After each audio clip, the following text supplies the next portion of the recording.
9월 27일 한마음교회 경건의 시간을 시작합니다. 오늘 우리에게 주시는 말씀은 사무엘하 9장 6절에서 8절까지의 말씀입니다. 사무엘하 9장 6절에서 8절입니다.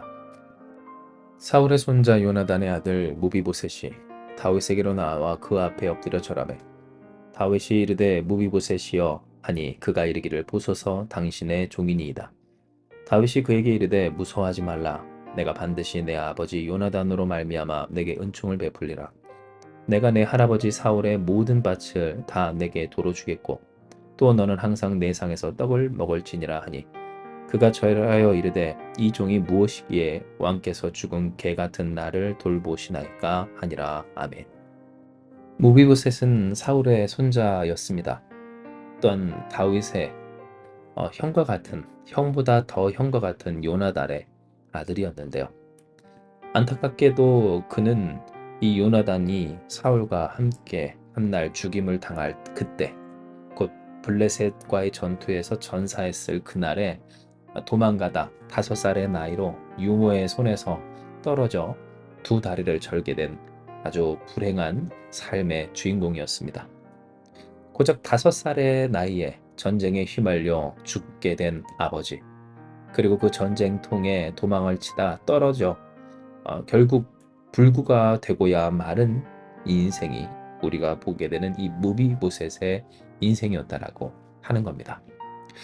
그러나 이와 같은 그의 힘겨움과 어려움은 그의 삶 가운데에서 사라지질 않았는데요. 이는 사울의 대적, 더 정확히는 사울이 항상 대적 삼아 죽이고자 하였었던 이 다윗이 결국 왕이 되었기 때문입니다. 사울의 집의 사람들이, 곧 자신의 혈통의 사람들이 이스라엘의 왕권을 잡고 그 왕으로서 계속해서 왕위를 이어갔던 것이 아니라 결국 이스라엘 모든 지파가 합의하여 다윗에게 기름을 부어 다윗이 왕이 됨에 따라서 당연히 그 다윗을 잡아 죽이고자 하였었던 사울과 사울에게 속하였던 그 자신의 삶, 곧 무비보셋의 삶은 위태할 수밖에 없었다라고 하는 겁니다. 때문에 그는 마길이라고 하는 사람의 집에 머물며 은거하여 숨어 있었는데요. 이는 그가 혹 다윗에게 발각되었을 때 그로 말미암아 그뿐만 아니라 그의 사랑하는 아들 미가에 이르기까지 죽임 당할까 하는 두려움이 있었기 때문입니다. 쥐 죽은 듯이 숨어 그렇게 하루하루 연명하듯 살아야만 했었던 인생. 아버지를 여인 것도 또 그렇게 두 다리를 절게 된 것도 슬프고 억울하거늘 결혼을 하고 자식을 낳았어도 그 자식과 함께 평범하게 떳떳하게 어쩌면 인간다운 삶이라고 할 수 있는 그 삶을 살 수 없던 무비보셋이었다라고 하는 겁니다. 그러니 얼마나 힘겨웠을까요? 이는 그가 응당받아야 하는 그의 재산도 다 잃어버린 채 학자들의 말처럼 사울의 집을 섬겼던 시바의 손에 다 빼앗긴 채 되찾을 길이 없었던 상태였기 때문입니다. 본래 사울 그 집안 자체도 유력한 집안이었습니다. 그러니 사울의 이 개인적인 재산만 하더라도 어마어마했을 거라고 하는 겁니다. 그런데 그 사울이 왕이 되기까지 했습니다. 왕으로서 가지고 있던 그 재산이 얼만큼일지 우리가 상상할 수 없는 그 모든 것에 대하여서, 그러나 이 일에 대한, 이것에 대한 소유권을 무비보셋은 주장할 수 없었습니다. 있던 것도 빼앗겼을 뿐만 아니라 그 빼앗긴 것을 되찾아올 엄두조차 내지 못하는 삶. 그러니 어느새 그렇게 깊고 깊은 어둠 속에 빠져 사랑하는 아들에게조차 그런 삶을 대물림할 수밖에 없는 그 답답하고 괴롭고 절망스럽고 미안하기만 한 삶이 이 무비보셋의 삶이었던 겁니다. 그런데 이 무비보셋의 삶에 빛이 들어옵니다. 그 빛은 하나님의 권능의 빛이요 다윗을 통한 빛이었는데요. 이는 다윗이 이 요나단으로 말미암아 그 사람에게 은총을 베풀고자 하며 사울의 집에 아직도 남은 사람이 있느냐라고 물었기 때문이며 사울의 집에 종 한 사람 곧 시바를 불러 남은 사람이 누가 있는가를 확인하였기 때문입니다. 이에 시바는 좋다고 그가 알고 있는 정보를 순순히 다 고에 바치는데요. 이것이 고자질과 같았다라고 생각할 수 있는 것은 우리가 추후에 보겠지만 시바는 본래 종이었고 다윗의 집에 속한 자였으되 그가 다시 섬기게 된 무비보셋을 모함하기까지 했었던 인물이었기 때문입니다. 즉 시바가 다윗에게 무비보셋의 그 숨어있던 곳까지 정확하게 고한 까닭이 어디에 있었는가, 그 저희와 동기를 살펴보자면 단순히 다윗이 무서워서 혹은 그 명령을 따르고자 하는 존경하는 마음이 있어서 혹은 이 무비보셋을 다시 잘되게 하고자 하는 그런 선한 마음이기보다는 그가 취하고 빼앗은 그 사울의 모든 재산을 영영토록 자신의 소유로 삼고자 했었던 그 그릇된 동기가 있었음을 우리는 생각해 볼 수가 있는 겁니다. 하지만 이런 여러 가지 위기 속에서 하다못해 잘못된 동기, 나쁜 마음으로서 이 무비보셋의 위치를 알게 된 다윗이라 할지라도 다윗은 무비보셋을 데려와 그를 선대합니다. 우리가 읽은 이 본문의 말씀처럼 다윗에게 나와 엎드려 절한 이 무비보셋에게 무비보셋이여 라고 그 이름을 부르며 무서워하지 말라, 내가 반드시 내 아버지 요나단으로 말미암아 내게 은총을 베풀리라 라고 말했다라고 하는 겁니다. 그리고 이 다윗의 말은 그저 말로만 끝나지 아니하였는데요. 이는 그가 실제로 내 할아버지 사울의 모든 밭을 다 내게 도로 주겠고 또 너는 항상 내 상에서 떡을 먹을지니라 라고 했기 때문이며, 실제로 다윗은 무비보셋에게 사울의 그 재산과 밭을 회복시켜 주었으며 또한 그로 말미암아 본래 섬겨야 했었던 시바의 집이 무비보셋과 그의 아들을 곧 내팽개쳤던 그 집안을 다시 섬기도록 했기 때문입니다. 너와 내 아들들과 내 종들은 그를 위하여 땅을 갈고 거두어 내 주인의 아들에게 양식을 대주어 먹게 하며 내 주인의 아들 무비보셋은 항상 내 상에서 떡을 먹으리라. 다윗이 시바에게 말한 바 15명의 아들과 종이 20명이 되기까지 하였던 그 시바는 이제 다시 무비보셋을 섬겨야 하는 상태가 되고 말았던 겁니다. 그러니 이 무비보셋의 인생에도 볕들날이 있다라고 할 수 있는 것이 맞습니다. 무비보셋은 그 전까지 두려웠고 불안했고 힘겨웠고 절망스러웠으며 미안했지만, 그러나 이 일 이후로 무비보셋은 감사했으며 또한 하나님의 영광과 은혜 가운데서 풍성한 삶을 다시 살 수 있었습니다. 항상 왕자처럼 이 다윗과 함께 식사하였고 또한 그의 아들의 안위가 보장된, 더 이상 두려워하지 않아도 될 그러한 삶을 그는 살게 되었다라고 하는 겁니다. 뿐만입니까? 마길의 집에 그렇게 빌부터 살기까지 하였었던 이 무비보셋이 이제는 시바를 통하여서 섬김 받게 되기까지 합니다. 너무너무 불안했고 힘겨웠고 서글펐지만 그리고 미안했지만 그 삶에 하나님의 사람 다윗을 통한 은혜와 은총이 다시 더욱 놀랍도록 풍성해졌다라고 하는 겁니다. 이 이야기를 통해 그렇다면 오늘 우리는 무엇을 깨닫고 또는 어떤 하나님의 음성을 들어야 할까요? 이는 지금까지의 이야기만 들어보면 하나님의 사람을 통해 인생의 빛이 들고 또한 그 빛을 통하여 그 삶이 다시 강성해졌다라고 하는 것을 이야기했기 때문이며, 또한 그와 같은 이야기가 우리에게 들려질 때 하나님께서 빛을, 그 은혜를 주시면 이렇게 이 세상에서도 잘 살 수 있구나, 잘 살게 되는구나, 그것이 하나님의 은혜와 축복이구나 라고도 생각하게 되기 때문입니다. 즉 자칫 잘못하면 우리가 이 말씀과 이 내용, 이 이야기를 듣고서 고작 하나님 나에게도 그 빛을 비춰주세요. 나의 삶에 쨍하고 해뜰 날 오게 해주세요. 나의 인생 너무 힘겹고 어렵고 어떤 슬펐지만 서글픈 나의 삶 이제 전화위복시켜 주세요. 이 무비보세처럼 되게 해주세요. 라고만 할 수가 있다는 겁니다. 하지만 우리가 기억할 것은 정말로 우리에게 복은 하나님, 바로 그 하나님이시라고 하는 사실입니다.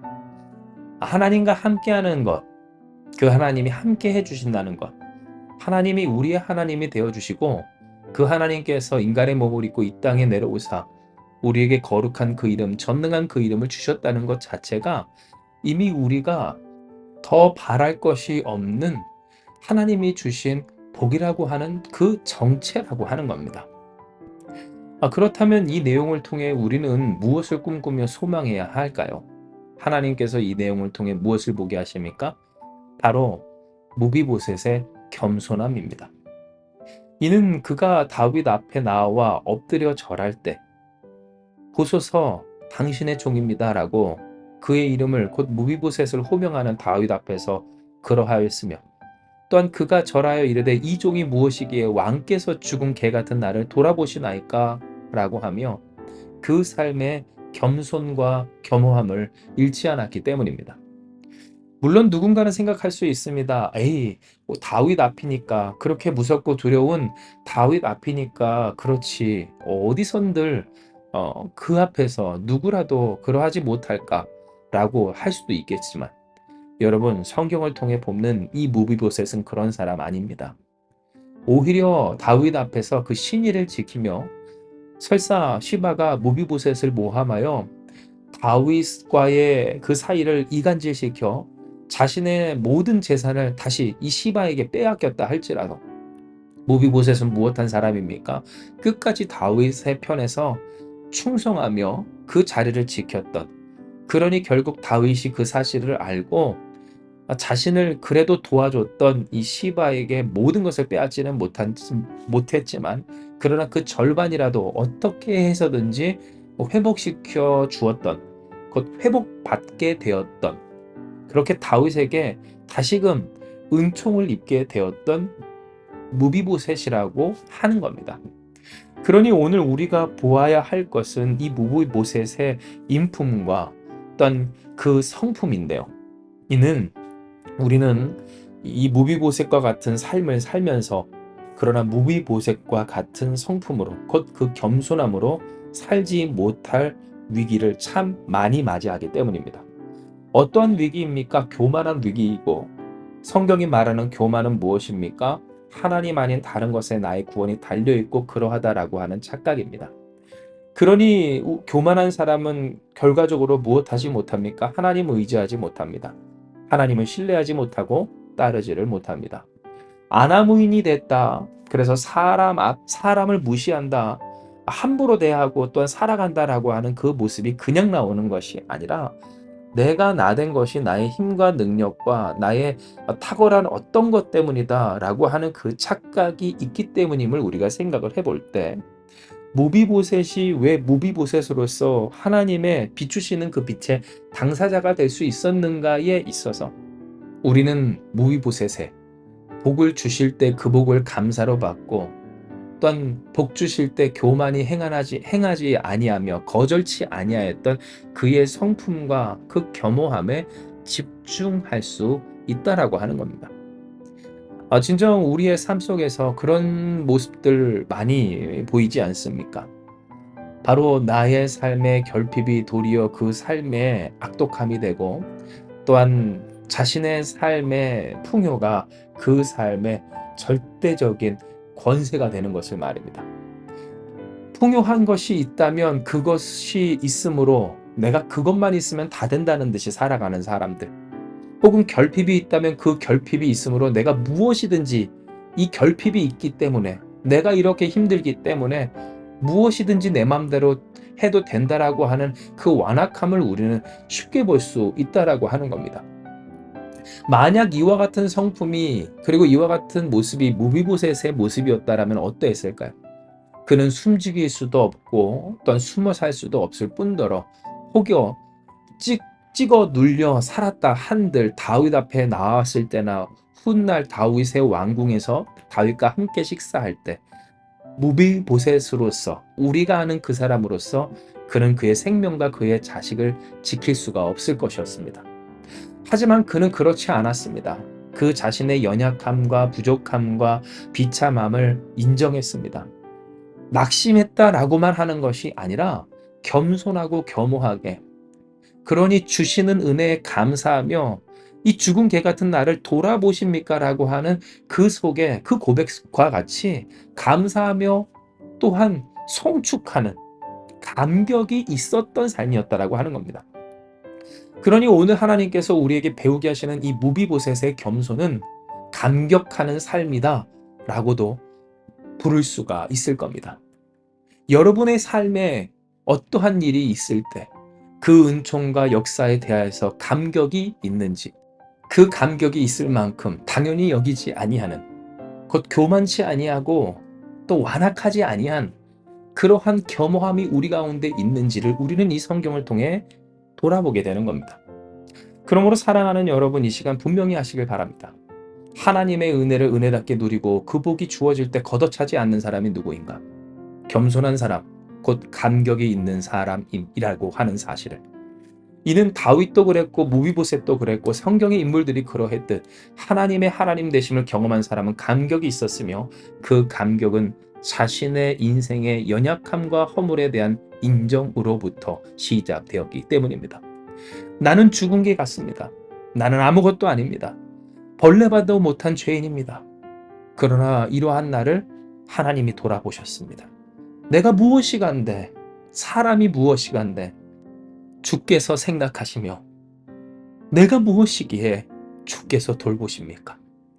즉 다윗이 그러했던 것처럼 무비보셋도 그러했고 성경의 인물들이 그러했듯이 감격하는 사람, 감사하는 사람, 곧 하나님의 복이 복과 같이 복으로서 누려지는 사람들은 겸손함으로 감사하는, 감격하는 바로 이와 같은 신앙과 성품의 사람이었다라고 하는 겁니다.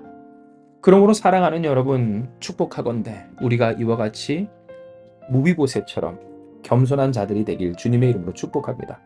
즉 자신에게 있는 그 어떤 것으로 말미암아 마치 내가 하나님과 같은 권세를 가진 것처럼 착각하지 아니하고, 혹은 내게 있는 어떤 결핍으로 말미암아 내가 무엇이든지 해도 될 것 같은 완악함 가운데 빠지지 아니한 채 겸손함으로 나의 한계와 부족함을 인정하고 벌레만도 못한 죄인인 이 나를 구원하신 주께 감사하며, 하나님 내가 무엇이기에 이렇게 사랑하십니까? 내가 무엇이기에 이렇게 생각하십니까? 나를 돌보시며 구원하시는 주님 영광 받아 주시옵소서. 감사하며 겸손히 감격하는 우리가 됩시다. 이는 이와 같이 우리가 그 겸손과 감격을 회복할 때 할렐루야, 하나님의 하나님 되심을 온전히 누리며 하나님이 우리에게 주신 복과 주실 복이 복으로서 누려지고 증거되기 때문입니다. 해뜰 날을 꿈꾸십니까? 이미 우리에게 그 광명한 빛을 비추신 주 앞에서 겸손히 감격하는 한마음 교회가 되길 주님의 이름으로 축복합니다. 이 시간 이 말씀 기억하시면서 기도합니다. 하나님, 오늘 우리에게 주신 이 말씀처럼 우리가 무비보셋의 겸손을 배웁니다. 그뿐만이 아니라 다윗에게도 그러했고 성경의 모든 그 믿음의 선배들이 그러했던 것처럼 자신의 연약함과 부족함 가운데서 완악함을 가지지 아니하고, 혹은 그 어떤 것으로 말미암아 하나님 앞에 자신이 하나님이라도 된 것인 것처럼 그렇게 교만하지 아니한 채 그 허물과 부족함을 인정하며 그러한 우리 자신에게 은혜를 베푸신 하나님을 송축하며 의지했던 것처럼 우리 또한 겸손히 하나님을 높이며 감사하며 감격하는 온전한 신앙을 다시 회복하기 원하오니 주여 역사하여 주시어서 오늘 감격이 회복되는 삶, 겸손한 우리의 인생, 곧 주님께 송축하며 이 무비보셋과 같이 광명한 빛을 비추시는 하나님과 동행하는 우리가 다 되게 하여 주시옵소서. 때로 우리 또한 그처럼 서글플 때 있고 힘겨울 때 있고 앞이 보이지 않을 때 있고 또한 억울할 때 있지만 하나님, 이러한 우리를 주께서 구원하시며 보살피시는 줄 믿사오니 오늘도 우리와 함께 하시는 그 하나님을 바라보며 하나님과 마주하여 하나님과 동행하는 겸손히 그러한 우리 되게 하여 주시옵소서. 날마다 날마다 하나님으로 말미암아 감사하는 삶, 감격할 수밖에 없는 그 삶을 우리에게 허락하시고 그 속에서 하나님을 증거하는 복된 우리 한마음교회가 되게 하여 주실 줄 믿사오며 모든 말씀 사랑 많으신 예수님의 이름으로 기도드리옵나이다. 아멘. 주신 말씀 붙들고 기도하며 나아가기 원합니다. 기도하시겠습니다.